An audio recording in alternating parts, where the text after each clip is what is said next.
Patient जो है उन्होंने अपने वालिदा को बचपन में ही खोया था, तो उनको वो साइकोलॉजिकल ट्रॉमा था उनको। और उनके वालिद साहब को शायद या किसी और फैमिली मेम्बर को भी हिस्ट्री थी मेलिग्नेंसी को, so they had a strong family history of this malignancy. पूरा असेसमेंट करने के बाद हमने जो उनको रिस्क वगैरह समझाने के बाद उनकी सर्जरी प्लान की 15 मई को। 15 मई मॉर्निंग में वो एडमिट हुए। उनका सर्जरी से पहले जो नॉर्मल कंसल्ट होती है जिसमें कॉम्प्लिकेशन वगैरह हमने डिस्कस करते हैं अटेंडेंट के साथ, वो डिस्कस करके फिर उन्होंने होश हवास में वो कंसल्ट दे के हमने पेशेंट को सर्जरी के लिए दिया। इसमें जो कॉम्प्लिकेशंस हैं, ब्लीडिंग है या एनास्टोमोटिक लीक है या इवन डेथ है, ये सब पॉसिबल है। उसमें जो डेथ की शरह, मौत की शरह लगभग 15% तक है। सो ये कोई सिंपल सर्जरी नहीं है। इसमें हालांकि रिस्क ऑफ डेथ कम है, लेकिन है, इट इज़ देयर। पहले 2.5 लाख रुपए लिया, फिर और 2.5 लाख रुपए लिए। सो उसमें कोई सच्चाई नहीं है। जो पहली टाइम जो उनकी सर्जरी हुई थी, उस टाइम जो उनको एस्टिमेट दिया था वो 2.5 लाख रुपए का था, लेकिन उस एस्टिमेट का भी उनका जो बिल क्लोज हुआ है वो 2,15,000 में हुआ है। और जो अभी जो उनकी एडमिशन हुई है, जो इमरजेंसी में आए थे, तो उसमें एक पैसा भी उनसे किसी ने ना डिमांड किया है ना उन्होंने पे किया है। मैं डॉक्टर मुर्तज़ा हबीब, डायरेक्टर पारस श्रीनगर, अपने कलीग्स के साथ हूँ। और जो ये अफसोसनाक हादसा पेश आया है, we are lost a patient early today, उसके बारे में मेरे साथ मेरे डॉक्टर्स भी हैं। डॉक्टर ज़हूर साहब जो सर्जन थे, क्रिटिकल केयर के डायरेक्टर, डॉक्टर इमरान, हमारे एमएस साहब, शफात साहब हैं, और जो हमारी बिलिंग देखते हैं आफाक साहब, वो भी साथ है।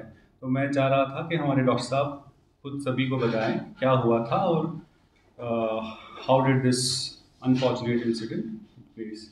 ज़हूर साहब प्लीज़। अस्सलाम वालेकुम, मेरा नाम डॉक्टर ज़हूर है। मैं सर्जिकल ऑन्कोलॉजी डिपार्टमेंट पारस मैं एज डायरेक्टर फाइज हूँ। और सबसे पहले तो मैं अपनी जो है कॉन्डोलेंसेस जो फैमिली है जिनने अपना पेशेंट खोया है अनफॉर्चुनेटली, जो आपने सुना अभी आप देख रहे हैं, तो उनकी फैमिली के साथ हमारी पूरी हॉस्पिटल और हमारी टीम की सर्जिकल टीम की कॉन्डोलेंस है। Unfortunately no surgeon would like कि जो पेशेंट उन्होंने ऑपरेट किया है, जिसका उन्होंने इलाज किया है, कि वो उसमें अपनी ज़िंदगी की जो जंग है वो हार जाए। लेकिन जो अभी मीडिया में चल रहा है, जो स्टेटमेंट्स आ रही हैं, जो वायरल हो रही है, चाहे वो फैमिली की तरफ से हो या और किसी सोर्सेज से हो, तो हमने ये ज़रूर समझा कि लोगों के सामने, अथॉरिटीज़ के सामने उनकी क्लियरिफिकेशन हो। इसमें हमको लगा कि बहुत सारा कन्फ्यूजन क्रिएट हुआ है, कुछ गलत बातें भी सर्कुलेट हो रही है।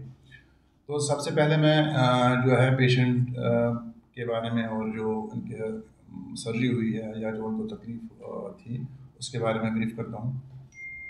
तो ये जो पेशेंट है वसीम साहब, ये 15 मई से पहले इनफैक्ट मई के स्टार्टिंग हफ्तों में हमारे पास आए विद द डायग्नोसिस ऑफ सीएको। उनका जो है बड़ी अंतड़ी का जो है ट्यूमर डायग्नोज हुआ था। बाहर ही सारा इन्हें इन्वेस्टिगेट कराया था from reputed labs and from reputed doctors. तो उन्होंने, जो उनकी फैमिली उनके साथ थी, उन्होंने ख्वाहिश जाहिर की कि वो सर्जरी यहीं पे पारस में हमारी टीम से कराना चाहते हैं। तो पूरा असेसमेंट करने के बाद हमने जो उनको रिस्क वगैरह समझाने के बाद उनकी सर्जरी प्लान की 15 मई को। 15 मई